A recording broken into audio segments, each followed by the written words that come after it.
27.5 million people who are possibly infertile. क्यों हो रहा है ये?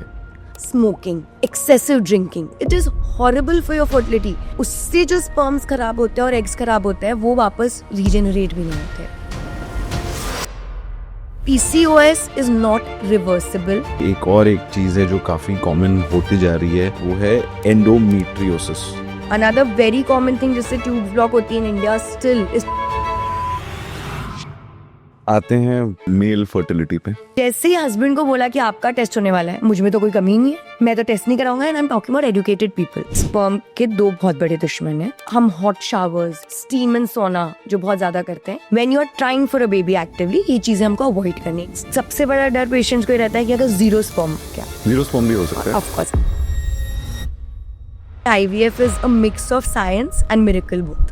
DNA एनालिसिस करेंगे तो वो आपका बच्चा नहीं है, क्योंकि उस टाइम पे उतने लीगलाइज गाइडलाइंस नहीं थे, चीजें मिसयूज होने लग गई थी. सरोगेसी इन इंडिया इज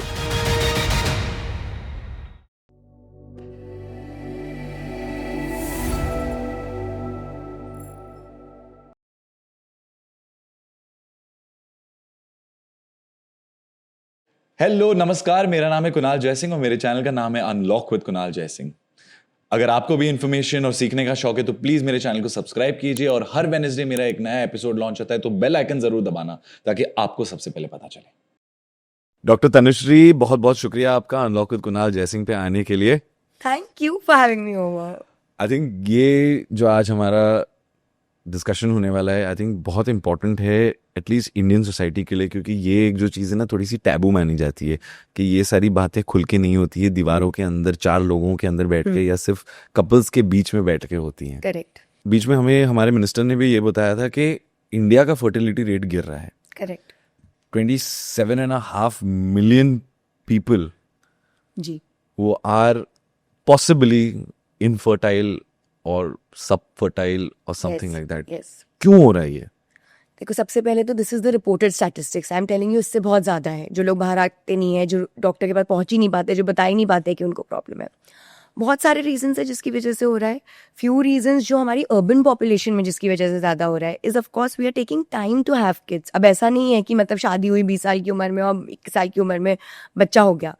तो जब हम अपनी फाइनेंशियल इंडिपेंडेंस चाहते हैं, you know, women and men both are working equally, so obviously एक चीज है जिसको हम फाइट नहीं कर सकते हैं, which is the biological clock. वो है, it's a fact. And specially वो विमेन में ज्यादा है. वेदर मैं कुछ भी कर लूँ उसको, एक बार फीमेल्स का एग खत्म होता है तो खत्म हो जाता है. There is no way to regenerate it.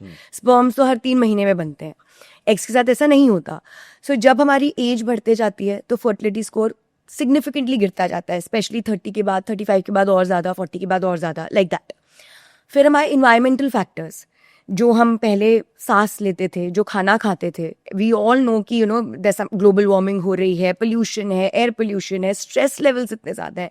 पहले 8 घंटे की नींद नॉर्मल मानी जाती थी. आजकल नोबडी हैज़ 8 घंटे की नींद. या 5 घंटे भी हो गया तो वी लाइक हम तो आज बहुत अच्छे से सोए. सो स्ट्रेस एक ऐसी चीज़ है जो पेशेंट्स को बड़ा गुस्सा आता है सुन के. व्हेन वी से कि स्ट्रेस कम करो, दे लाइक हमारे हाथ में थोड़ी है.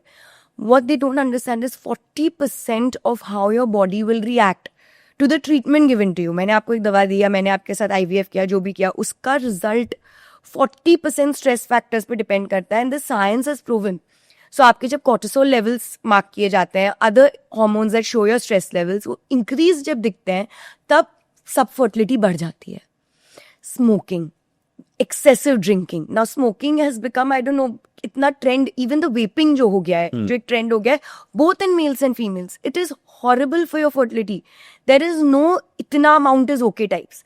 एक सिगरेट या दिन का एक, वो आप वेप का जो भी वो भी कर रहे हो, it is just any form of smoking, marijuana, हुक्का, whatever it is, everything is really really bad for your fertility score. And उससे जो स्पर्म्स खराब होते हैं और एग्स खराब होते हैं वो वापस रीजेनरेट भी नहीं होते, because it will रूइन it in a way that दवाइयों से या फिर हम जो भी उसको कोशिश करते हैं वो उतना अच्छा ईल्ड दे ही नहीं पाता है. So that is one of the things. And इसके अलावा of course there are some, we always say कि अनएक्सप्लेन्ड कॉजेज. अगेन पेशेंट गुस्सा होता है, how can you say unexplained? आप इतने 15 साल पढ़ के बैठे हुए हो. But one of the leading causes of infertility all over the world is an unexplained cause, जो जब हम IVF करते हैं एंड उसमें जब हम आगे एम्ब्रियोज बनाने जाते हैं तब फिर हमको फाइनली पता चलता है बहुत बार कि उस साइड यानी जो औरत का अंडा है उसी में कुछ there was some weakness and उसको we get over with IVF. So these are multiple things, but जब तक हम ट्रीटमेंट नहीं करेंगे हमको पता नहीं चलेगा कॉज क्या है. एक तो सबसे पहले मुझे ये बताइए, आपने इस कॉन्वर्जेशन में एक चीज़ बोली थी कि उम्र के हिसाब से आपकी फर्टिलिटी कम होती रहती है. तो आप प्लीज़ मुझे ये बताइए कि एक मेल और एक फीमेल, एक मर्द और एक औरत, उनकी फर्टिलिटी पीक कब होती है और डिक्लाइन कहाँ से शुरू होता है, किस एज से शुरू होता है, और वो डिक्लाइन का एक इरिवर्सिबल जो स्टेज आ जाता है वो कहाँ पे आ जाता है for a female and a male. Correct. So उसके लिए हमको बेसिक अपनी रिप्रोडक्टिव साइकिल समझना ज़रूरी है. तो जिसको हम प्यूबर्टी बोलते हैं, जिसमें जब फीमेल के पीरियड स्टार्ट होते हैं या जब मेल को मैस्कुलिन फीचर्स, बियर्ड, ये सब डेवलप होना शुरू होता है, उसको कहते हैं कि एक sexual maturity around the age of से 12, 13, 14 ऐसे बच्चे रीच करते हैं. Now after that whatever is the permissible age of marriage in that country, तो अपने यहाँ जैसे 18 and 21 है. Now from that time period we start the reproductive. ऐसे इसका ये मतलब नहीं है पहले नहीं हो सकता है बेबी, ऑफ कोर्स हो सकता है, but I am just telling you कि हम किस चीज को पकड़ते हैं when we are seeing stats. So around से 18-19 years of age, and especially for females 20s is the most fertile period. आप कितना भी, I am a gynaecologist and I always tell my patients कि किसी भी एज में आओ, I am going to try my level best कि मैं आपको I help you with your fertility journey. But there is no refuting. इसमें कोई लड़ाई ही नहीं है कि अगर कोई मेरे पास 25 से 26 साल की लड़की आती है उसको प्रेग्नेंट होना ज़्यादा आसान होने वाला है, और कोई 31 की आती है तो थोड़ा मुश्किल, 37 की और मुश्किल, 41 की और मुश्किल, 47 की और मुश्किल. So if you ask me कि what is like the really prime वाला पीरियड फीमेल्स के लिए, 22 आई वुड से 30. ओके. 30 to 35 में डिक्लाइन होना शुरू होता है, but still it is good enough. 35 के बाद multiple problems start coming. Males में because of the genetic makeup they are blessed. 40-45 years तक जनरली मेल्स में प्रॉब्लम नहीं आता. पर वी अगेन उनकी लाइफस्टाइल, अब अगर आप दिन के 20 सिगरेट स्मोक कर रहे हो तो फिर तो आपको शायद 30 साल की उम्र में ही प्रॉब्लम आ जाएगा. बट अगर आप एक हेल्दी नॉर्मल लाइफस्टाइल लीड कर रहे हो, अच्छा खाना खाते हो, टाइम पे सोते हो, सब करते हो, 40-45 years, even up to 50 years I would say, man semen उसमें कुछ ऐसा जेनेटिक प्रॉब्लम या ये सब नहीं आता. But after 40 a lot of genetic disorders also start increasing in the females oocyte, female कांड. तो वो एक इम्पॉर्टेंट चीज होती है. इसलिए हम कितनी भी वुमेन एम्पावरमेंट की बात करें, आई ऑलवेज से it in a very practical way. आप करो. I am also 34 and I don't have a child yet. So what I have done is I have frozen my embryos. तो एग्स फ्रीजिंग जो है वो एक इतनी ब्यूटीफुल चीज़ अब थ्रू IVF हमको मिल चुकी है कि आप अपने 20s में, मैक्सिमम अर्ली 30s में अपने एग्स फ्रीज कर दीजिए. If you have a partner, you are sure you want to have a baby with, then आप एम्ब्रियोज फ्रीज कर दीजिए. And then you can take your own time to settle down, and फिर in your late 30s, even early 40s, और whenever India allows it till 50 IVF to be done. तो फिर आप अपना, but there is no refuting कि 35 के बाद risk of hypertension बढ़ जाएगा, वेट गेन इश्यूज बढ़ जाएंगे, आपका मेटाबॉलिज्म स्लो होने वाला है, जो मेटाबॉलिक डिसऑर्डर्स हैं वो आने वाले हैं, और प्रेगनेंसी में वो सारे कॉम्प्लिकेट होते हैं, इट्स अ फैक्ट. तो ये चीजें हमको अपने दिमाग में रख के चलनी है. बट दैट डजंट मीन कि फिर हम 25 साल में बच्चा करके बैठ जाए, बिकॉज वो भी प्रैक्टिकल नहीं है. We need to be financially stable. I of course I understand all दो साइड्स ऑल्सो. पता चला बच्चा कर लिया और पैसे ही नहीं है बड़े करने के लिए, तो फिर उसको भी आप बुरी परवरिश दे रहे हो, तो वो भी सोल्यूशन नहीं है. सो आई जस्ट से कि डिनाई मत करो फैक्ट्स को, जो साइंटिफिकली प्रूवन फैक्ट्स हैं. 20 से 35 years तक एक प्राइम हमारी फर्टिलिटी है. हमें पता है कि हम उस दौरान बच्चा नहीं कर पाने वाले, बट मे बी हमको बाद में करने का मन हो. सो जिस हम जैसे मनी FD में डिपॉजिट करते हैं, वैसे अपने एग्स जाके डिपॉजिट कर दो बैंक में. सबसे बड़े रीजंस क्या हैं इनफर्टिलिटी के विमेन में? मेल पे आएंगे, पर अभी बिकॉज विमेन्स की बात करें तो सबसे बड़े रीजंस क्या है? जैसे PCOS हो गया, PCOD हो गया, ऐसे और क्या रीजंस हैं जो आज के टाइम पे ज्यादातर वॉल्स क्रिएट कर रहे हैं प्रेगनेंसी के बीच में? सो इनको जो, जैसे आपने PCOS बोला है, इन सबको हम एंडोक्रिनोलॉजिकल डिसऑर्डर्स बुलाते हैं, यानी कि हार्मोन से रिलेटेड प्रॉब्लम. और ये सबसे ज्यादा देखा जा रहा है. PCOS उसमें से एक है. थायराइड एक बहुत इंपॉर्टेंट चीज़ है. हाइपोथायरॉयडिज्म आजकल बहुत, सब क्लिनिकल हाइपोथायरॉयडिज्म जिसको हम बोलते हैं कि पेशेंट को कुछ सिम्टम नहीं होता, जब हम उसका थायराइड चेक करते हैं तो गड़बड़ निकलता है. ये बहुत ज़्यादा कॉमन हो रहा है. प्रोलैक्टिन एक हार्मोन है जिसके बारे में जानकारी नहीं होती ज़्यादा, अनलेस एंड अनटिल आप डॉक्टर के पास नहीं जाते हैं. बहुत यंग बच्चे जिनका पीरियड इनडेफिनेटली डिले हो रहा है, 45 डेज नहीं आ रहा, 60 डेज नहीं आ रहा, 90 डेज नहीं आ रहा, जब हम देखते हैं तो प्रोलैक्टिन रेज्ड होता है. नॉर्मली वो हार्मोन जब बनता है लैक्टेटिंग वुमेन में, जब वो ब्रेस्ट फीड करा रहे होते हैं, but due to some hormonal changes your hormone rise होता है, and if you don't control it at the right time आपकी मेंस्ट्रुअल साइकिल गड़बड़ हो जाती है. जैसे आपकी मेंस्ट्रुअल साइकिल गड़बड़ हो जाती है आपका ओव्यूलेशन गड़बड़ हो जाता है. ओव्यूलेशन गड़बड़ हो जाता है तो लिटरली बैकलॉग पे the unhealthy eggs keep storing. It is like हर महीने एक अंडा फूटना चाहिए, दैट इज ओव्यूलेशन. अगर प्रेगनेंसी नहीं हुई तो पीरियड आ जाता है. अब जब पीरियड नहीं आ रहा मतलब ओव्यूलेशन बराबर से नहीं हो रहा. ओव्यूलेशन बराबर से नहीं हो रहा मतलब वो अंडा कहीं ना कहीं तो है, सो वो फीमेल की बॉडी में ही है, एंड उससे the backlog of bad quality oocytes keeps increasing.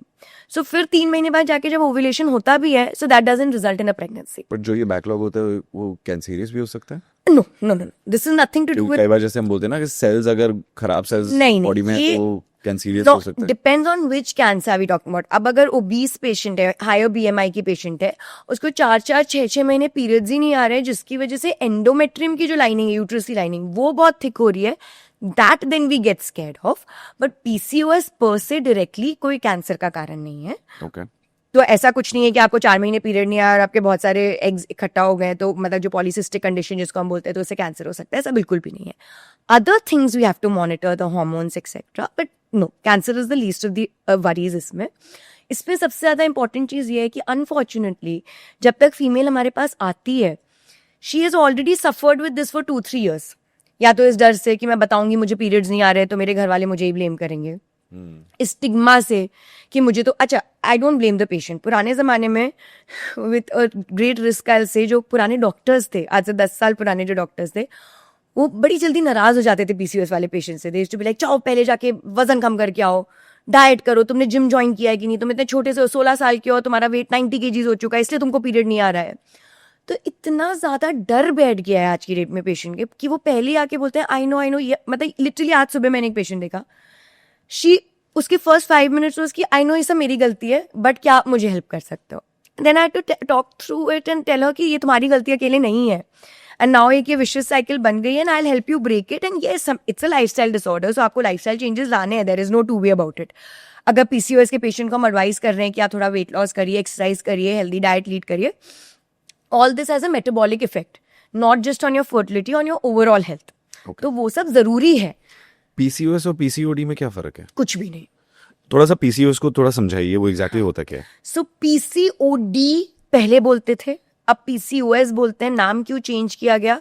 क्योंकि पॉलीसिस्टिक ओवेरियन डिजीज से एक बहुत ज्यादा स्टिग्मा जुड़ गया कि एक डिजीज है, तो हमने उसको रियलाइज किया कोई डिजीज नहीं है, ये सिंड्रोम है. सिंड्रोम मतलब बहुत सारे सिम्टम्स का एंड साइंस का एक ग्रुप बन जाना. ओके. सो इनिशियली पेशेंट को क्या देखने को मिलता है? सडन वेट गेन होने लगता है, बहुत सारा एक्ने आने लगता है किसी किसी पेशेंट्स को, hair around the facial area in females बढ़ने लगता है, सो उसको हम हर्सूटिज्म बोलते हैं, एंड पीरियड्स डिले होने लगता है. तो इसमें से कुछ भी 2 चीजें हो रही हैं तो आपको you have to start getting cautious कि कुछ तो गड़बड़ हो रहा है. And then of course sonography हम करते हैं, हम ब्लड टेस्ट करते हैं, जिससे भी come to a final conclusion कि पीसीओएस है कि नहीं है. अगर सोनोग्राफी में पीसीओएस आता है उसका क्या मतलब है कि एक पर्टिकुलर हमको इमेज दिखती है ओवरी में, जिसमें मैंने जैसे कि समझाया कि एग्स जो रप्चर नहीं होते, वो छोटे छोटे छोटे छोटे इमेच्योर फॉलिकल्स बनाते जाते हैं, बहुत सारे अंडे हमको दिखने लगते हैं, जिसको हम पॉलीसिस्टिक ओवरीज बोलते हैं, बहुत सारे छोटे छोटे अंडे. तो उसका कुछ डरने की बात नहीं होती. कई बार पॉलीसिस्टिक ओवरीज होती हैं and with age, with a good lifestyle, with a healthy eating habit वो अपने आप ठीक हो जाती हैं. अच्छा. So PCOS is not reversible. ये बहुत सारे लॉन्जिटिविटी कोचेस ये सब बोलते हैं कि हम इसको रिवर्स कर देंगे, ये काढ़ा पियो, ये करो, वो करो. It is 100% controllable.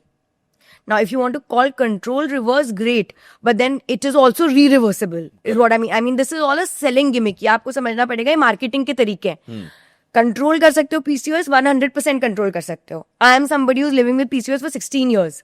अगर मैं 3 महीने एक्सरसाइज नहीं करती, my period cycle will get irregular, and I know my PCOS is very control because I keep working towards it.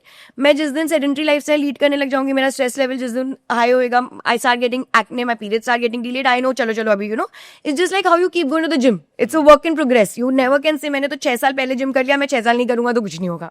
ऐसा नहीं होता. तो कोई मैजिक जड़ी बूटी नहीं है पीसीओएस को ठीक करने के लिए, कोई मैजिक पोशन नहीं है. It's a mix of the medicine that we give, why do I always say allopathy? एक तो मैंने वो पढ़ा है तो मैं सिर्फ एलोपैथी के बारे में बात कर सकती हूँ.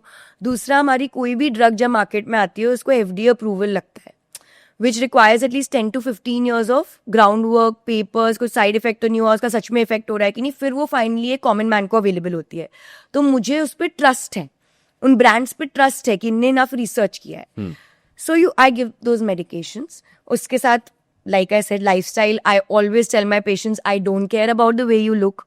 I have complete empathy because I know how difficult it is, you know, कि आज के डेट में काम भी मैनेज कर रहे हो, घर का भी मैनेज कर रहे हो, उस पर आपको अपने लिए समय निकालना है, बट वो आपके ओवरऑल वेलबींग के लिए. सो PCOS को एक स्टिग्मा बिल्कुल ना समझे.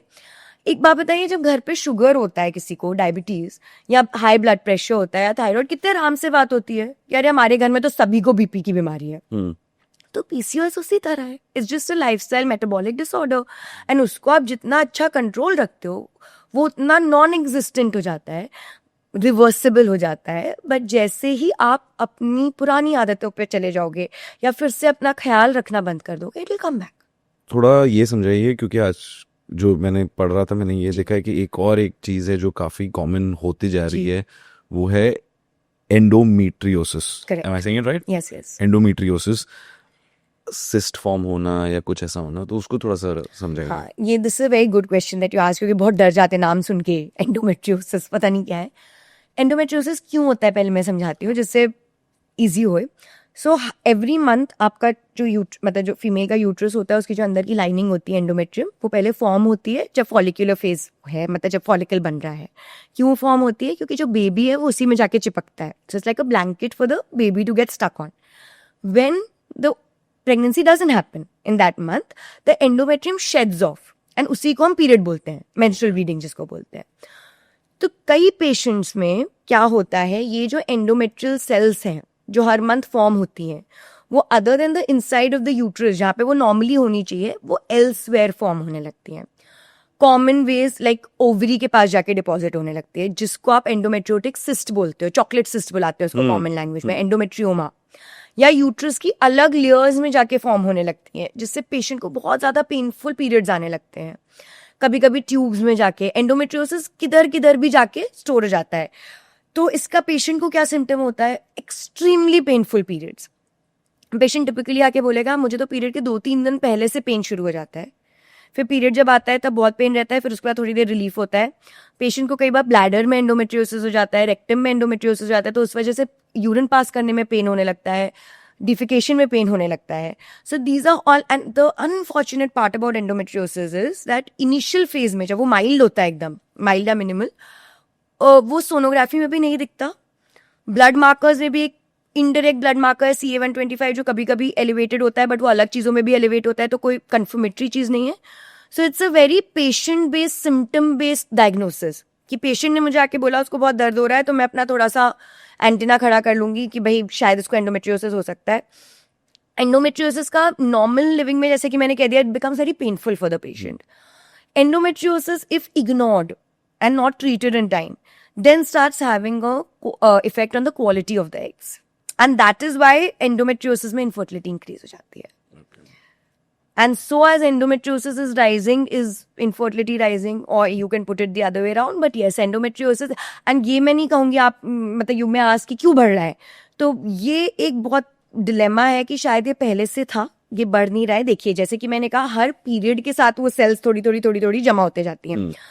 तो जब पीरियड एमेनोरिया हो जाता है, यानी पीरियड नहीं आता, उतने टाइम तक एंडोमेट्रियोसिस अपने आप कंट्रोल हो जाता है. It's bodies natural way. तो इनफैक्ट कई बार हम जो मेडिकेशन देते हैं वो पीरियड रोक देते हैं हम 3 महीना 6 महीना, जिससे पीरियड ही ना आए, तो एंडोमेट्रियोटिक सेल्स नहीं बनती, एंडोमेट्रियोसिस कंट्रोल हो जाता है, then we move on to whatever we are aiming at. तो पुराने ज़माने में औरतों को बच्चे इतने होते थे कि उनके नेचुरल एमेनोरिया फेजेस बहुत लंबे चलते थे. 9 महीने वो प्रेग्नेंट होते थे, फिर वो जब तक 6 महीने ब्रेस्ट फीड कराती थी, फिर से उनका पीरियड बराबर से नहीं आता था. एंड दैट्स वाई एंडोमेट्रियोसिस को बहुत सारा टाइम मिल जाता था हील होने के लिए. एंड एंडोमेट्रियोसिस से इनफर्टिलिटी क्यों नहीं होती थी? क्योंकि वो तो बहुत छोटी उम्र में ही बच्चा कर लेते थे, 19-20 साल में. तो जब तक एंडोमेट्रियोसिस उतना बढ़ता था, तब तक तो उनके 5-6 बच्चे हो चुके होते थे. सो ऐसा नहीं है कि एंडोमेट्रियोसिस कोई आज की डिजीज है. एंडोमेट्रियोसिस हमेशा से रहा है. पुराने जमाने में जब औरत कहती थी कि मुझे पीरियड में दर्द हो रहा है, तो उसे चुप कर दिया जाता था, तो उसे बोलने का हक ही नहीं था. तो सबसे पहले तो 80% ऑफ द एंडोमेट्रियोटिक केसेस कभी सामने ही नहीं आते थे. जो सामने आते थे उनकी फिर सीधे हिस्टेक्टमी करके बच्चेदानी निकाल दी जाती थी बोल के कि अब तो आपके 5-6 बच्चे हो गए, अब आपको कुछ नहीं करना है इसका. So now only because young women are more empowered, हम पढ़े लिखे हैं, हमको रियलाइज होता है कि कितना पीरियड पेन नॉर्मल है, कितना नॉर्मल नहीं है. अगर पेन किलर से ठीक नहीं हो रहा है वो अब नॉर्मल है, तो अवेयरनेस बढ़ी है और इसलिए एंडोमेट्रियोसिस की फाइंडिंग्स बढ़ी है. ओके, ट्यूब्स ब्लॉक होने का क्या रीजन होता है?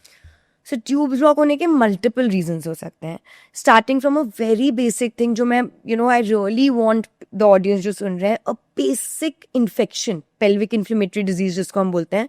बहुत सारी फीमेल्स आके बोलती हैं हाँ मुझे 5-6 साल तक वाइट डिस्चार्ज था, मुझे लोअर एब्डोमेन में थोड़ा थोड़ा पेन होता था, मैंने 1-2 डॉक्टर से, ऐसी नॉर्मल फैमिली डॉक्टर से दवाई ली, फिर वो थोड़े टाइम के लिए चला जाता था बस, उसके अलावा तो मैं कभी एडमिट भी नहीं हुई कहीं, मुझे कुछ फीवर भी नहीं हुआ है, कुछ भी नहीं हुआ है. And then when you do a test you realise कि ट्यूब्स ब्लॉक है, बिकॉज द इन्फ्लेमेशन, जो इन्फेक्शन है वो सबसे पहले जैसे ही जाता है वो यूट्रस से ऊपर जाके फटाफट ट्यूब्स को इन्फेक्ट करता है. ये मान के चलना है कि हर सारी चीज़ों में सबसे डेलिकेट जो है चीज़ वो ट्यूब है. ट्यूब जैसी इन्फेक्ट होती है, it tube has very small ऐसे झाड़ू जैसी चीज़ें होती हैं जिससे वो एग और स्पर्म को मिलने में हेल्प करती है और फिर बेबी को वापस यूट्रस में सेफली पहुंचाने में. वो चीज़ें जैसे ही गड़बड़ होती हैं, अगर फुल ब्लॉक नहीं भी हुआ, पार्शियल ब्लॉक हो गया, स्लगिश हो गई ट्यूब्स, यानी कि स्लो हो गया, झाड़ू करना स्लो हो गया, इन सब चीज़ों से प्रेगनेंसी बहुत जल्दी हिंडर होती है. अनदर वेरी कॉमन थिंग जिससे ट्यूब्स ब्लॉक होती है in India still is tuberculosis. Oh. So you would think कि टीबी तो पुराना चला गया. You won't believe it, the number of patients in Mumbai. I'm talking about a practice in Mumbai. कोई छोटे शहर में नहीं मैं बोल रही हूँ. So many of my patients are diagnosed of tuberculosis, जिनको शायद पहले पल्मोनरी, अच्छा एक और टीबी की एक चीज बात होनी चाहिए, पता होनी चाहिए कि सिर्फ टीबी चेस्ट का नहीं होता, टीबी यूट्रस का, कहीं किधर का भी हो सकता है. तो पेशेंट तो हिस्ट्री देता है बस हाँ मैं 14 साल की थी तब मुझे 6 महीने के लिए बहुत जल्दी पीरियड आया, फिर 6 महीने पीरियड ही नहीं आया था, फिर उसके बाद लेकिन कुछ नहीं हुआ, माइल्ड सा फीवर रहता था मुझे.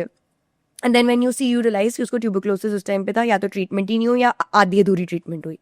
कई बार ट्रीटमेंट होने के बाद भी ट्यूब्स ऑलरेडी खराब हो चुकी होती हैं. So I would say infection is one of the primary reasons, tuberculosis in India. And कई बार बाय बर्थ कुछ डिसऑर्डर्स होते हैं जिसमें सब कुछ नॉर्मल रहता है और लेकिन जो ट्यूब है वो ब्लॉक्ड रहती है. तो जब हम इनफैक्ट ये वाला सबसे ज़्यादा पेशेंट के लिए आई वुड से डिसहार्टनिंग होता है, क्योंकि उनको सब कुछ नॉर्मल होता है एंड हम एक HSG करके एक टेस्ट होता है जिससे हमको पता चलता है कि ट्यूब्स ओपन है कि नहीं. एक्सरे होता है, वो 5 मिनट का टेस्ट होता है, but it's a little painful that test. So we leave it for, हम 2-3 महीने जब पेशेंट ट्राई करके हो गया नहीं हो रहा, देन हम एटलीस्ट मैं तब वो टेस्ट कराती हूँ because it's little painful. So suddenly जब पेशेंट को पता चलता है ट्यूब ब्लॉक्ड है, लाइक ये कैसे हो सकता है, हमारा एग अच्छे से बन रहा है, हमारी यूट्रस अच्छा है, so how can just a selective thing be blocked. तब आई ऑलवेज टेल देम कि किसी किसी को 6 उंगलियां होती हैं, सबकी, किसी की एक ही किडनी होती है. एंड ट्यूब्स ऐसी चीज है जो अगर नॉर्मल है तो वो सोनोग्राफी में ऐसे कुछ अलग से प्रेजेंट नहीं करती, अनलेस एंड अनटिल उसमें पानी भरा हुआ है या कुछ ऐसी चीजें, तब वो ट्यूब मुझे दिखेगी. Otherwise, a normal tube, even if it is blocked, there is no way to tell in a sonography. Okay, आते हैं मेल फर्टिलिटी पे. सबसे बड़ी टैबू चीज़ है, कोई बात नहीं करना चाहता है कई बार. आज भी बड़े शहरों में तो फिर भी बात करना कॉमन हो गया है, लोग थोड़े ज़्यादा ओपन हो गए हैं. छोटे शहरों में, गाँव में आज भी उसको तो देखा ही नहीं जाता है. मेल फर्टिलिटी के बारे में प्लीज़ मुझे कुछ समझाइए. बेसिकली आप समझाइए कि ये क्या होता है. इनफर्टिलिटी, सॉरी, मेल इनफर्टिलिटी के बारे में मुझे ये समझाइए. ओके, सो सबसे पहले I will tell you, male and female infertility in today's day and age 50-50 हो गई है एकदम. अगर एक कोई पेशेंट आके मुझे बोलता है कि मुझे प्रॉब्लम है, तो सबसे पहले जो मैं टेस्ट कराती हूँ उसमें सीमेन एनालिसिस भी एक टेस्ट होता है. बिफोर आई टेल यू कि उससे मुझे क्या पता चलता है, I will tell you the resistance जो मुझे मिलता है. मैंने फीमेल के 15 टेस्ट भी लिख दिए ना, वो दोनों कपल भी जल्दी से मान जाते हैं. और जैसे ही हस्बैंड को बोला कि आपका टेस्ट होने वाला है, मुझ में तो कोई कमी नहीं है, मैं तो टेस्ट नहीं कराऊंगा. And I am talking about educated people. And then I have to tell them कि नहीं कमी की बात नहीं है, कभी कभी थोड़ा बहुत इन्फेक्शन होता है, उसके लिए दवाई, तो कहता है मुझे ऐसी दे दो आप दवाई, मेरे को टेस्ट नहीं कराना, बिकॉज कहीं ना कहीं मुझे डर है कि अगर टेस्ट गड़बड़ आया तो उसके ऊपर भी बात आ जाएगी, like that. So why do we do a semen analysis से आई स्टार्ट उससे, क्योंकि हमको बेसिक, हमें हस्बैंड से, जो मेल पार्टनर है रादर, उससे सिर्फ semen is important. And of course की is being able to perform, अगर हम नेचुरल इंटरकोर्स पे देख रहे हैं तो इरेक्टाइल डिसफंक्शन नहीं है एंड सीमेन फैक्टर्स नॉर्मल है, तो बाकी मेल से हमको कुछ और ज्यादा लेना देना नहीं होता फर्टिलिटी में. और बेस्ट चीज है कि एक छोटा सा टेस्ट, सीमेन टेस्ट, हमको सब बता देता है. उसकी मोटिलिटी कितनी है, यानी उसका स्विमिंग कितना है। तो सिर्फ काउंट से नहीं होता, कई बार काउंट बहुत अच्छा होता है, वो मोटिलिटी बहुत खराब होती है तो भी नहीं होगी फर्टिलिटी। फिर उसकी मॉर्फोलॉजी यानी उसका शेप कैसा है, कई बार बेंड नेक, स्पर्म होते बहुत सारे हैं, सारे खराब डिफॉर्म से होते हैं, वो they won't result in pregnancy. कई बार बहुत थिक होता है सीमेन, तो उस वजह से वो स्विम करके पहुंच ही नहीं पाएगा ट्यूब तक, तो उसको बोलते हैं high viscosity. So there are multiple things that we see and on the basis of that we can treat, guide. Males में सबसे अच्छी चीज ये है कि हर 3 महीने में नया सीमेन बनता है। They are not like females की they are born with a fix number of sperms. तो हर 3 महीने में we have a chance to give them a fresh yield of fresh sperms, so we can work on like better quality of the sperms. सबसे बड़ा डर patients को ये रहता है कि अगर जीरो स्पर्म आ गया, जीरो स्पर्म भी हो सकता है। ऑफ कोर्स इट्स कॉल्ड एज़ोस्पर्म, में आपको मिला ही नहीं, पूरा सीमेन सैंपल ब्लैंक है। So I want to tell everyone who's watching this, उसमें भी you can have your biological child because we do something called as a TISA, जिसमें हम टेस्टिकल से सीधे we put a needle and we try to take out the sperms, क्योंकि कई बार सिर्फ नली ब्लॉक्ड है, यानी वो बाहर नहीं आ पा रहा है बट वो जनरेट हो रहा है, तो उस वे से we take out the semen, we do an ICSI and you have a genetic child. तो why am I telling all this in so much detail is कि ये टैबू नहीं होना चाहिए। देखिए अनफॉर्चुनेट बात यह है कि आदमी को भी टैबू इसलिए क्योंकि उसके ऊपर इतनी बात आ जाती है कि उसकी तो मर्दांगनी में कुछ डाउट है, उस पर तो कुछ प्रॉब्लम है उसको, ऐसा। एज अ सोसाइटी हमको थोड़ा सा भी हैव टू, जैसे मर्दों को रोना अलाउड नहीं है उसी टाइप का ये बात है, तो we have to give them a little slack as well. That is one side of it. और दूसरी साइड ये है कि उनको अपना नाक कट जाती है उनकी, जैसे उन्हें पता चलता है कि प्रॉब्लम होगी। तो औरत में प्रॉब्लम है तो जी वो 50 इंजेक्शन लगवा ले, जो कर ले, या मैं तो छोड़ दूंगा इसको, मैं दूसरी शादी कर लूंगा, पर अगर मुझ में प्रॉब्लम है तो मैं क्या करने वाला हूँ। सो आई थिंक ये फियर जो है उस वजह से मेल इनफर्टिलिटी, कितने doctors they are scared to lose the patient, तो वो बोलेंगे ही नहीं मेल के टेस्ट के लिए। 9 साल के इनफर्टिलिटी के बाद मेरे पास पेशेंट्स आते हैं एंड आई एम लाइक सीमेन की रिपोर्ट का है, नहीं कराई, क्यों नहीं कराई, डॉक्टर ने बोला ही नहीं। हो सकता है पेशेंट भी झूठ बोल रहा है, आई एम नॉट सेइंग 100%, बट इतना ज्यादा कि वो पेशेंट भाग जाएगा क्योंकि वो टेस्ट नहीं कराएगा बेसिक। एंड ये चीज मेरे साथ भी होती है, like I literally on the 3rd visit then I tell the patient very politely कि अगर आप सीमेन टेस्ट के साथ नेक्स्ट टाइम नहीं आएंगे तो मैं आपको कंसल्ट नहीं कर पाऊंगी। And that is not because I want to like उसको नीचा दिखाना है कुछ, भाई ट्रीटमेंट करूंगी तभी तो आपको रिजल्ट मिलेगा। देखिए स्पर्म भी लगने वाला है, शुक्राणु जिसको हम हिंदी में बोलते हैं, अंडा भी लगने वाला है, उसके बिना बच्चा नहीं हो सकता। 2 शुक्राणु मिलकर बच्चा नहीं बनाने वाले, 2 अंडा मिलकर बच्चा नहीं बनाने वाले हैं। सो जब हमको जो दोनों चीजें चाहिए उसके लिए हमको दोनों चीजें चेक करनी है। अब जिसमें भी प्रॉब्लम है, लकीली साइंस इतना एडवांस हो चुका है कि 80 to 90% ऑफ द केसेस में हमको कुछ ना कुछ सोल्यूशन मिल ही जाता है। आपने एक चीज कही कि हर 3 महीने में स्पर्म रीजेनरेट हो जाता है, पर जो लोग सेक्सुअली ज्यादा एक्टिव है उनकी तो स्पर्म मोस्टली डेली या वीकली या कुछ, तो वो तो वैसे ही यूज हो रहा है। करेक्ट। लोग मास्टरबेट करते हैं, यस यस, उसमें भी तो you are releasing the sperm ना, तो बस वो 3 महीने का साइकिल कैसे हुआ, मैंने वो ही समझा। ओके सो जो बाहर रिलीज होता है वो is the final mature outcome of it. So just like अगर हम यहाँ पे बैठे हैं अभी, जो इसके यहाँ टुडे आने से पहले जो भी चीजें हुई होंगी, those are the prerequisite things that जो 3 महीने लेते हैं। तो स्पर्मेटोगोनिया, अलग अलग स्टेजेस, स्पर्मेटिड फॉर्म होता है, बहुत सारी चीजें फॉर्म होती हैं जो माइटोसिस मियोसिस होते होते होते फाइनली मैच्योर स्पर्म तक पहुंचती हैं। तो ये जो डिफरेंट चीजें हैं, जस्ट लाइक बच्चा, जैसे फॉर एग्जाम्पल एम्ब्रियो से फिर 1 महीने का बच्चा बनता है, फिर 2 महीने का, और फिर फाइनल बेबी डिलीवर होता है 9 मंथ्स में, स्पर्म भी एग्जैक्टली वैसे ही है। तो उसका प्रोसेस जो इजैक्यूलेशन में बाहर आता है वो 3 महीने अप्रोक्सीमेट टू सी रिजल्ट्स। जैसे अगर मैंने कोई दवाई दी है तो उसका ग्राउंड लेवल से उसका फायदा होने के लिए 3 महीने लगता है। दैट डजंट मीन कि अगर आप मास्टरबेट करते हो या आप रोज सेक्सुअली एक्टिव हो तो आपका स्पर्म काउंट कम हो जाएगा, ऐसा कुछ नहीं है। जो अगर आप से 75 मिलियन स्पर्म्स अप्रोक्सीमेटली आपके पर इजैक्यूलेट निकलते हैं, so in every day if you ejaculated may be 2 to 3 times and may be by the 3rd time you ejaculate, count में प्रॉब्लम आता है, but otherwise there is no problem in that. तो basically you saying हर रोज 1-3 महीने का cycle खत्म हो रहा है, you can put it like that, yeah. तो आप बताइए कि एक इंसान को अगर अपनी स्पर्म काउंट को हाई रखना है या हेल्दी रखना है तो उसको क्या क्या करना चाहिए? Correct. So one thing we have to understand कि स्पर्म के 2 बहुत बड़े दुश्मन हैं। एक हीट, सो दैट्स वाई जो टेस्टिकल्स हैं वो क्यों मेल बॉडी के बाहर होते हैं, दे आर द स्क्रोटम, क्योंकि जो स्क्रोटल सैक होता है उसका temperature rest of the body से कम होता है। सो जो हम हॉट शावर्स, स्टीम एंड सोना जो बहुत ज़्यादा करते हैं, ये in your fertility period when you are trying for a baby actively, ये चीज़ें हमको अवॉइड करनी है. इसका ये मतलब नहीं कि कोल्ड शावर या आइस बात लेना है. नॉर्मल टेम्परेचर का जो भी थोड़ा गर्म पानी से नहा सकते हो, बट बहुत खौलता हुआ एकदम स्टीमिंग हॉट वाटर नहीं यूज़ करना है. सोनाज एंड स्टीम अवॉइड करना है ओनली फॉर दैट ड्यूरेशन.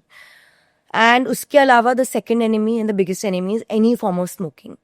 सो चाहे वो सिगरेट हो, चाहे वो वेप्स हो, चाहे वो मैरिजुआना हो, any herbal cigarette, herbal hookah, herbal shisha, anything that is extremely bad for your sperm count.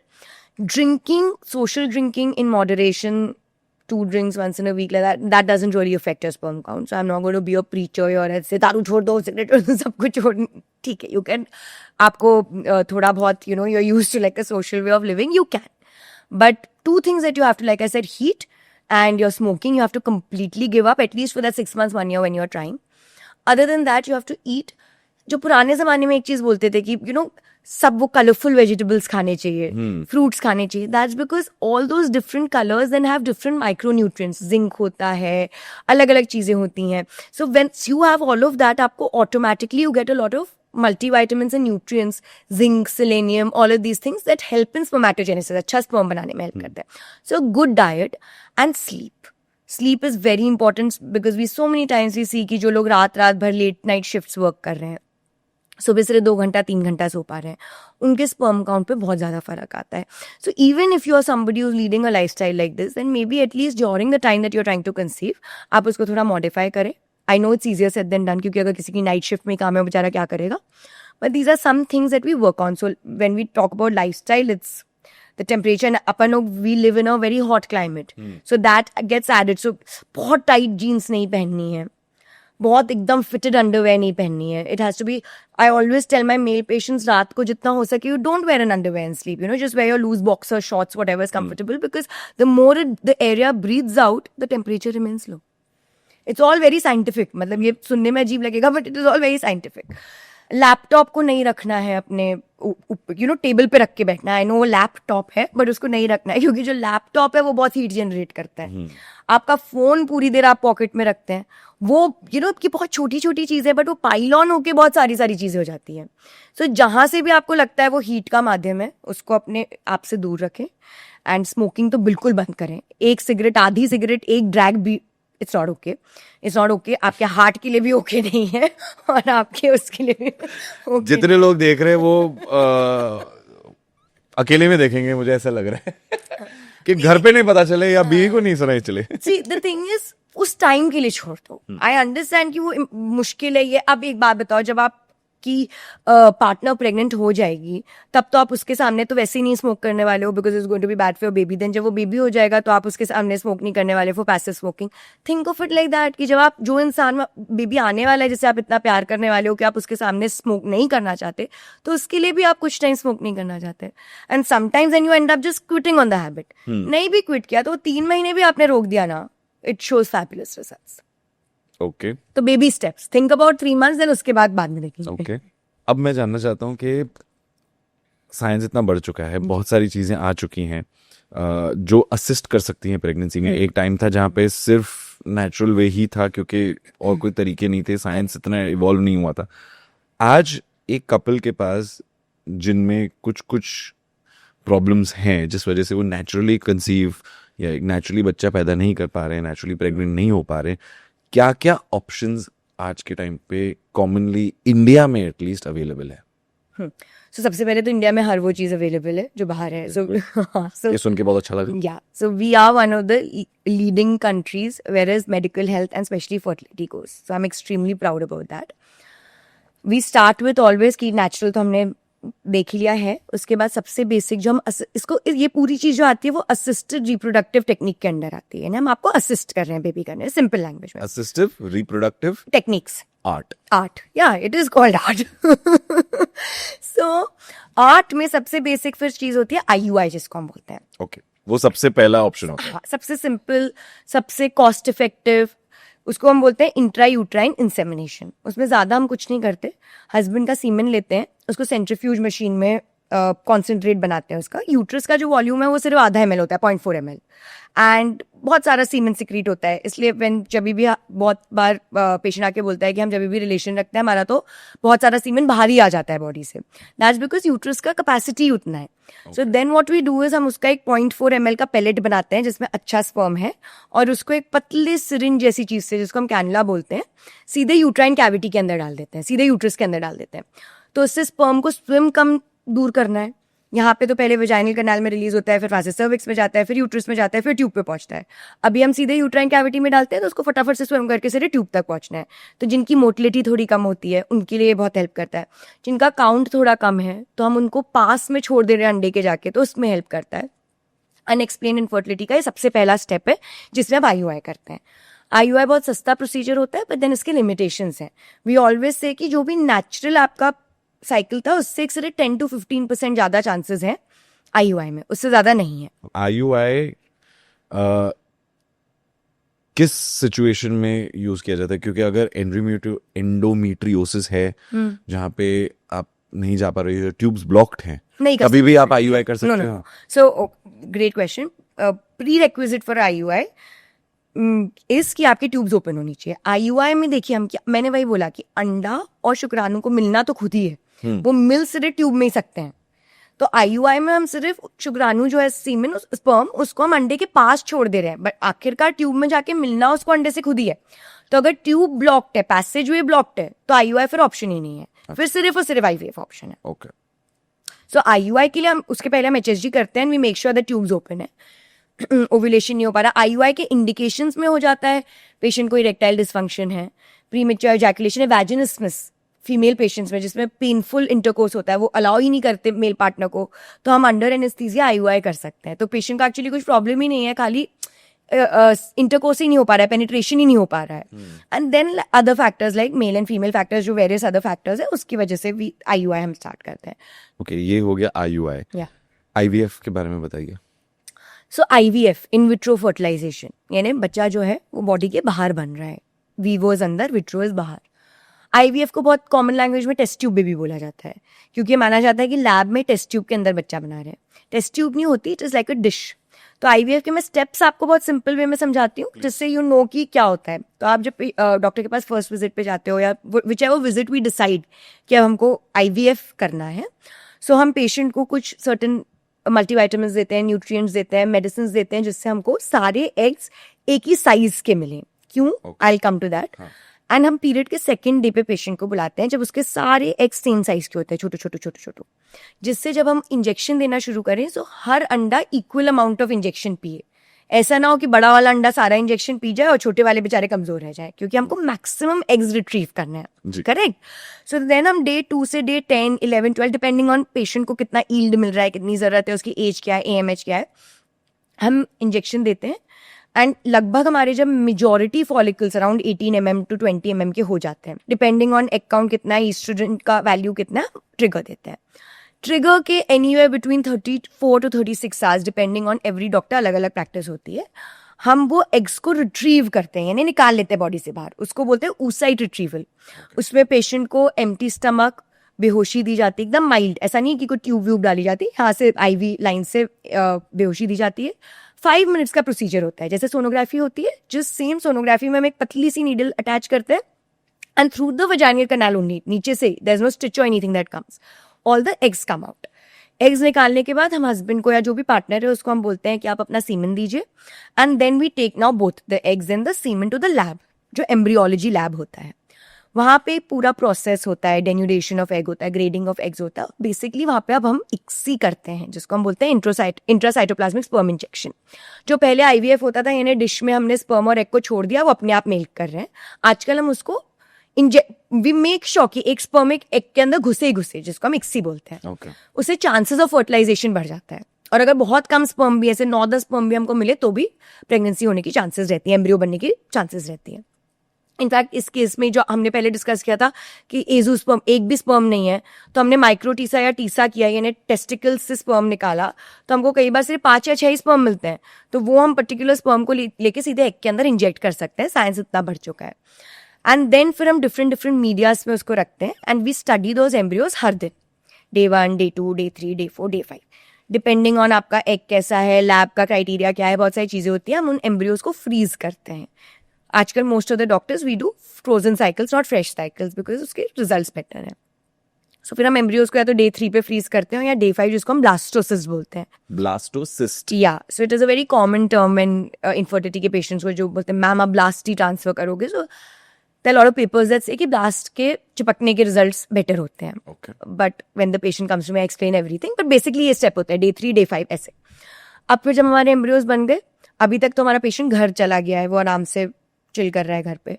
फिर वो आती है वापस जब उसका पीरियड आता है, which is generally about a week to 10 days में आ जाता है पीरियड पिकअप के बाद। तब हम पेशेंट को बताते हैं उनके कितने एम्ब्रियोज बने हैं, हम उनके साथ डिस्कस करते हैं कि हम एम्ब्रियो ट्रांसफर कब प्लान कर रहे हैं etcetera. And in general normally हम उसको 1 month का ब्रेक देते हैं for all the hormones to come back to normal. Because जब हम एग्स बनाने की कोशिश कर रहे हैं तो हम जो इंजेक्शन जो गोनाडोट्रोपिन्स दे रहे हैं उससे कई बार there are little hormonal fluctuation. So we let everything come to baseline and then हम अब सिरे यूट्रस पे कॉन्सेंट्रेट करते हैं। हमारा अंडे का काम खत्म हो गया, स्पर्म का काम खत्म हो गया, अब हमारा सिरे यूट्रस पे हम कॉन्सेंट्रेट करते हैं, जहाँ पे एंडोमेट्रियम जो मैंने बताया था, जिस पे जाके बेबी चिपकता है, उसकी एंडोमेट्रियम लाइनिंग बनाना शुरू करते हैं। And depending on every doctor again, जो एक हमारा इम्प्लांटेशन पीरियड होता है उसमें हम एम्ब्रियो को अंदर डाल देते हैं। एम्ब्रियो को अंदर डालते टाइम नॉर्मली कोई एनेस्थीसिया की जरूरत नहीं होती, कुछ नहीं होती। वो IUI जैसा ही एक प्रोसीजर होता है, absolutely painless. And the patient पूरा जगा हुआ होता है, वो खा पी के आराम से अपना जा सकते हैं। ये एक बहुत बड़ा मिथ है कि एम्ब्रियो ट्रांसफर के बाद एकदम बेड रेस्ट करना होता है, तो ये बिल्कुल भी नहीं है ऐसा। बहुत सारे लोग IVF इससे नहीं कराना चाहते कि भाई हम वो बेड रेस्ट कैसे करेंगे, 2 हफ्ते का हमारा काम है, हमें करना है। ऐसा बिल्कुल नहीं है। साइंस ये कहता है कि जो पहले 10 मिनट जो आप उस टेबल पे लेटे हो, उसके बाद आप नॉर्मल एक्टिविटी करिए, विच इज़ जो भी आपकी नॉर्मल है, कुछ प्रॉब्लम नहीं होने वाला है इम्प्लांटेशन में, बच्चा चिपकने में। मैं जो एडवाइस देती हूँ अपने पेशेंट्स को कि हैवी स्ट्रेनस एक्सरसाइज अवॉइड करना है। आप don't go to the gym, आप जिम मत जाइए वो 2 हफ्ते, हैवी रनिंग स्प्रिंटिंग ये सब मत करिए। पर नॉर्मल जो घर का काम है, काम पे जाना है, ऑफिस में जाके बैठना है, वो सब आप कर सकते हो। उसके बाद 2 हफ्ते तक का 2 ये हफ्ते। थोड़ा सा केयरफुल रहना। Yes, you have to be little careful, which is a fact. And then after 2 weeks हम एक ब्लड टेस्ट करते हैं, सीरम बीटा HCG उसको बोलते हैं, एंड उसकी वैल्यूज पे डिपेंड करता है कि हमारा एम्ब्रियो ट्रांसफर सक्सेसफुल हुआ है कि नहीं, यानी पेशेंट प्रेग्नेंट है कि नहीं है। फिर उसको हम 48 आवर्स बाद देखते हैं कि डबलिंग हुई है कि नहीं, उसको हमारी लैंग्वेज में डबलिंग बोलते हैं, तो डबल हुआ है कि नहीं। तो वो फिर हमको पता चलता है कि केमिकल प्रेगनेंसी नहीं है, ये अच्छी हेल्दी प्रेगनेंसी है। केमिकल प्रेगनेंसी क्या होता है? केमिकल प्रेगनेंसी कभी कभी प्रेगनेंसी रुक जाती है, बट वो ग्रो नहीं होती है। मतलब? सो फिर द बॉडी, जो बॉडी है वो एम्ब्रियो के अगेंस्ट काम कर जाती है, एंड वो चिपक तो जाता है बट वो हेल्दी ग्रो नहीं होता है। तो से 44-45 वैल्यू या सपोजिंग 150 वैल्यू आएगी, और जो उसको 400-500 हो जाना चाहिए, वो उल्टा कम होने लगती है। तो ऐसे में क्या करना होता है? कुछ नहीं, फिर वो पीरियड आ जाएगा थोड़े दिन में, मतलब वो वो हुआ ऑटोमेटिकली नहीं। फेल हो गया। या कितने IVF साइकिल्स लगते हैं नॉर्मली? नो, सो सी, हर ये साइंटिफिक इंटरनेशनल डेटा है कि टेक होम बेबी रेट, कि मैंने IVF किया और सक्सेसफुली उस माँ को बच्चा अपने घर ले जाना मिला, वो अभी तक 40-50% ही है। यानी मैं 10 IVF करूंगी तो 5 में मुझे एक ही साइकिल में सक्सेस मिल जाएगा। ओके। IVF इतना महंगा क्यों है? सी, बिकॉज बहुत लोग नहीं करते हैं पैसों की वजह से। बिल्कुल। और मैं हमेशा पेशेंट को ये चीज बोलती हूँ, एक ही ये चीज है जिसमें तुम कंजूसी मत करना। ठीक है, बुद्धू भी मत बनो, डोंट प्रोपोगेंडा में मत जाओ, और वो, बट कंजूसी मत करना, क्योंकि ना ये बहुत ट्रस्ट बेस्ड चीज है। अब मैं एग्जांपल आपको देती हूँ, अगर मैंने हिस्टेक्टमी की है, यूट्रस निकालने का ऑपरेशन किया, तो भाई मुझे फिजिकली यूट्रस निकाल के पेशेंट को दिखाना पड़ता है मैंने निकाल दिया। ठीक है, मैंने डिलीवरी किया तो मुझे बच्चा दिखाना पड़ता है। IVF में मैं ऑलरेडी बोल रही हूँ भाई फेलियर का तो चांस है, तो अनफॉर्चुनेटली कुछ जो क्वैकरी होती है, मैल प्रैक्टिस होती है, वो बोल देते हैं हम बहुत ही सस्ता IVF करके आपको देंगे, एकदम पीनट लेवल का। और फिर वो क्या इंजेक्शन इंजेक्ट कर रहे हैं, वो एम्ब्रियो बना भी रहे हैं कि नहीं, उनके लैब में अच्छी क्वालिटी कंट्रोल है कि नहीं, उनको पता भी है क्या साइंस ऑफ IVF, फिर आपका वो पैसा डूब गया। सो प्लीज़ आप एक ट्रस्टेड सेंटर में जाओ। हमेशा हर सेंटर, एटलीस्ट जितने सेंटर्स मैं जानती हूँ, give you various options depending on your affordability. So जो इंजेक्शंस मैंने आपको बोला वो अलग अलग कॉस्टिंग के आते हैं। तो कुछ इंजेक्शंस एक्सट्रीमली सुपर एक्सपेंसिव होते हैं, कुछ मीडियम रेंज, कुछ लो रेंज। सो हम पेशेंट की नीड देख के, और कि भाई वो कितना अफोर्ड कर सकता है, वो देख के we give them 1 or 2 options at least normally. एक एवरेज प्राइसिंग अगर आप बता सके तो। See, it will be wrong to say an average, but 1.5 to 2 lakh rupees आप मान के चलिए अप्रोक्सीमेटली पर IVF साइकिल जाता है.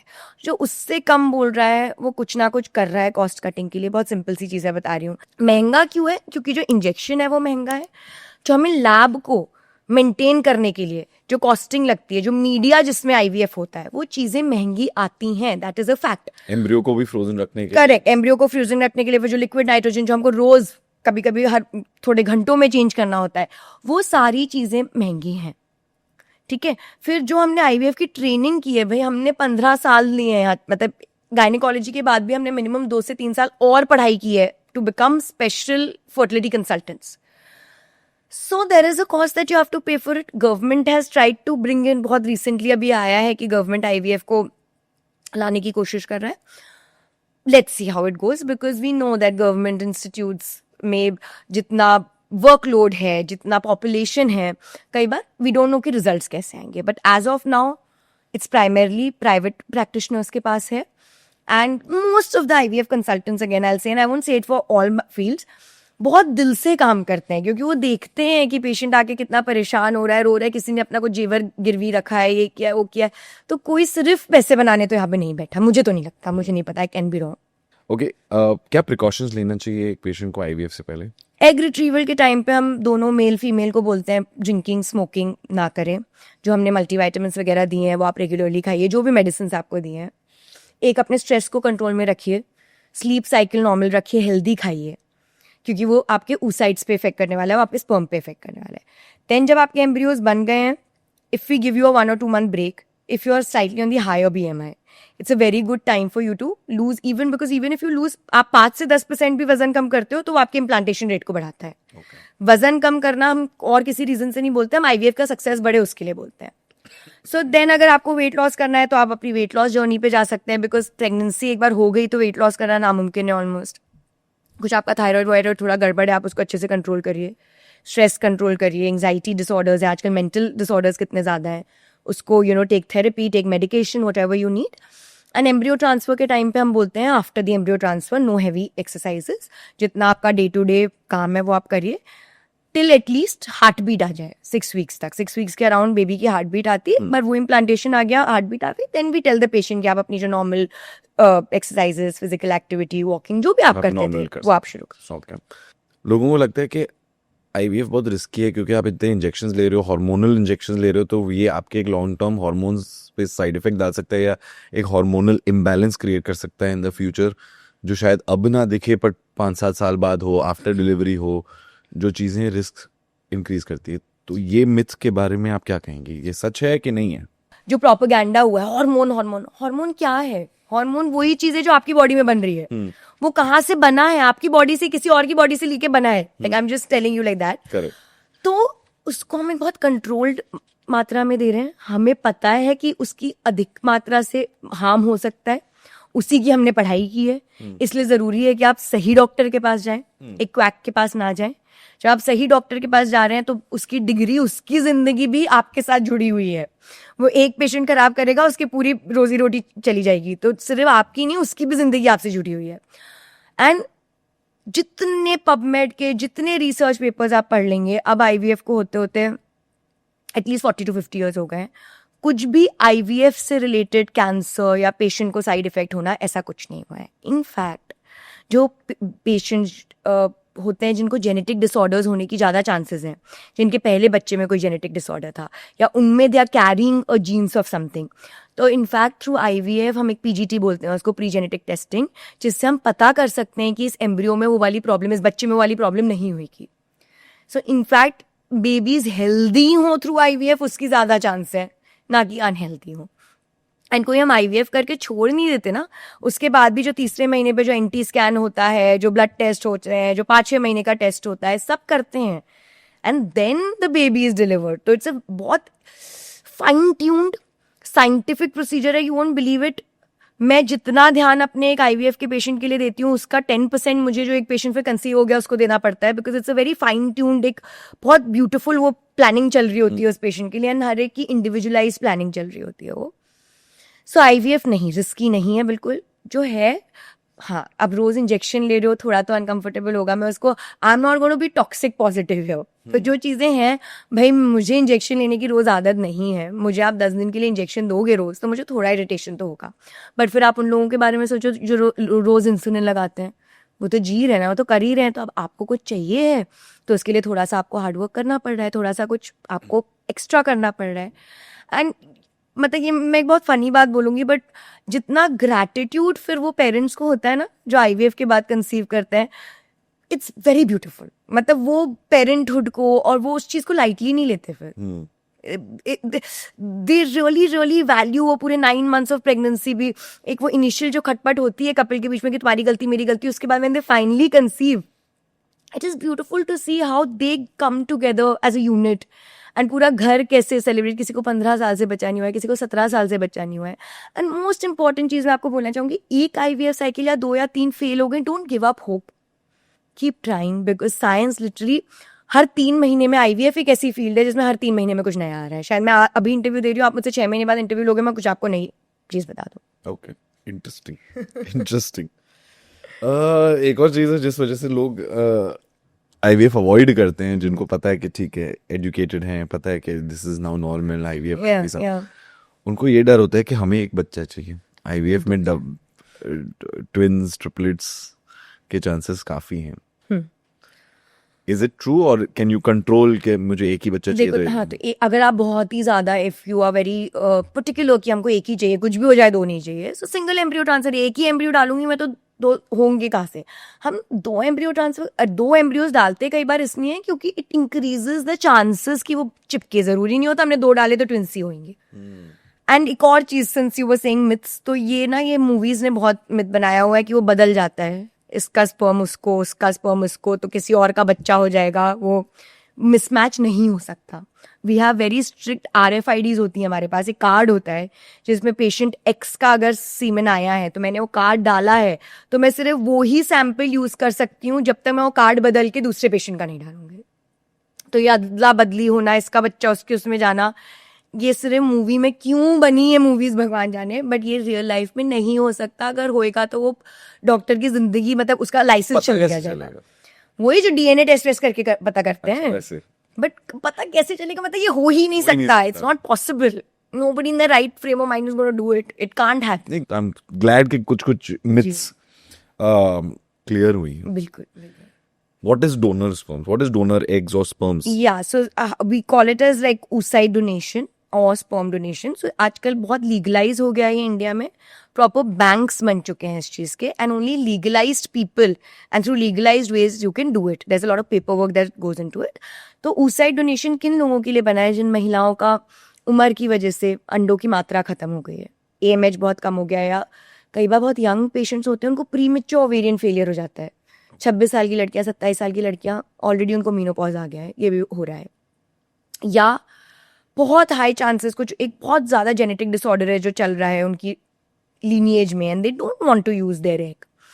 सो इन सब चीज़ों में हम oocyte डोनेशन एडवाइस करते हैं। एंड सेम गोज फॉर अगर एजोस्पर्मिया है, हमने टीसा किया, उसके बाद भी स्पर्म नहीं मिला तो, और या फिर स्पर्म में बहुत ही ज़्यादा डिफॉर्मिटीज़ हैं, उससे बार बार फेल हो रहा है IVF, सो देन हम स्पर्म डोनेशन के लिए जाते हैं।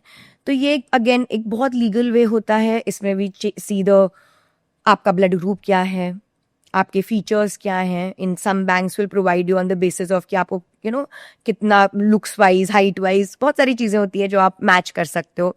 oocyte डोनेशन में भी आपका हम ट्राई करते हैं जितना कुछ मैच कर सके करें। हम कैरियोटाइपिंग करते हैं डोनेशंस की, डोनर्स की, कि उनमें कुछ जेनेटिक अबनॉर्मैलिटी ना हो जो गलती से भी रिसीविंग पेरेंट्स के पास आ जाए। एंड देन फिर हम oocyte डोनर या सीमेन जो भी लेते हैं, और या किसी केस में दोनों भी लेना पड़ जाता है, जिसको फिर हम एम्ब्रियो अडॉप्शन बोलते हैं। तो उस वे से हम करते हैं। It is completely legal in India. ये बीच में थोड़े महीनों के लिए बैन हुआ था, वेरी रिसेंटली, क्योंकि उस टाइम पे उतने लीगलाइज गाइडलाइंस नहीं थे, चीज़ें मिसयूज होने लग गई थी।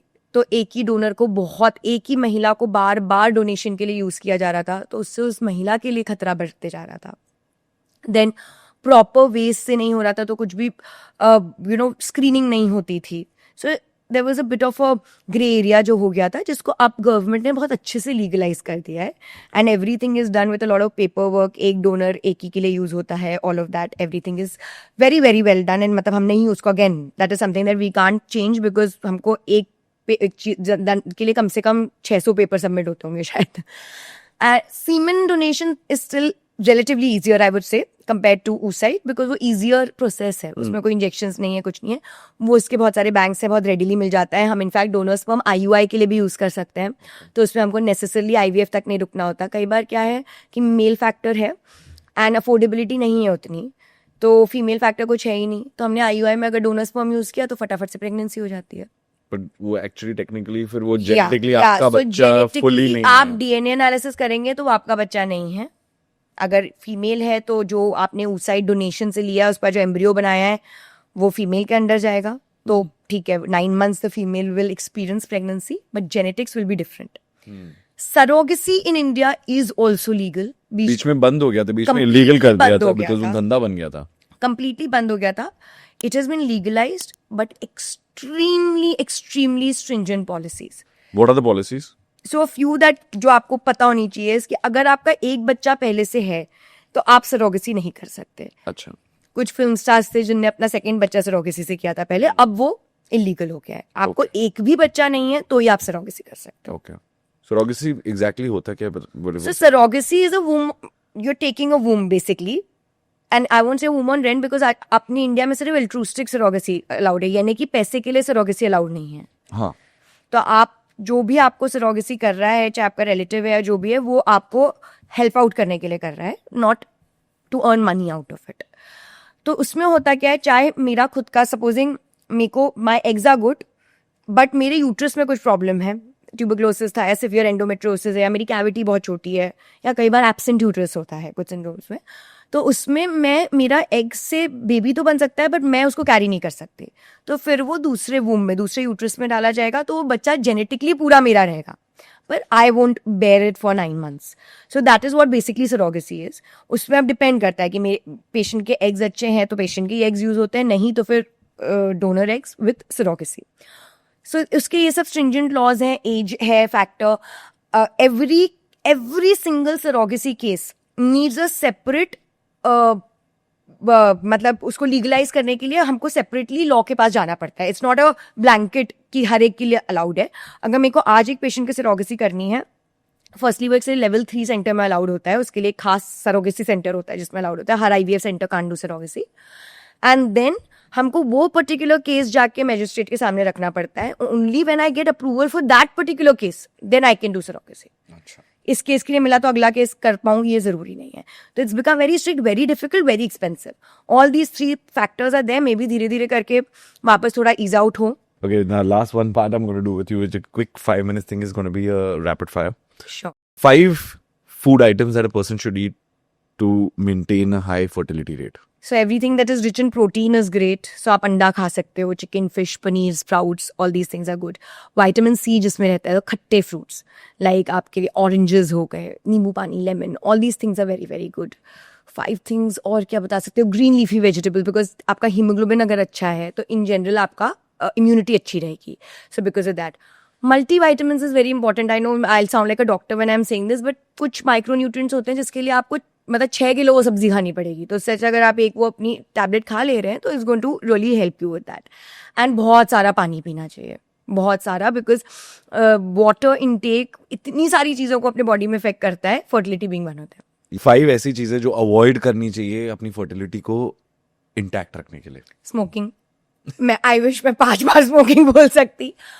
ड्रिंकिंग कंट्रोल्ड मात्रा में आप कर सकते हो, बट जितना, स्पेशली जब आप अगर कोई प्रोसीजर के लिए जा रहे हो तो आप बिल्कुल ही अवॉइड करो, स्पेशली एज अ फीमेल.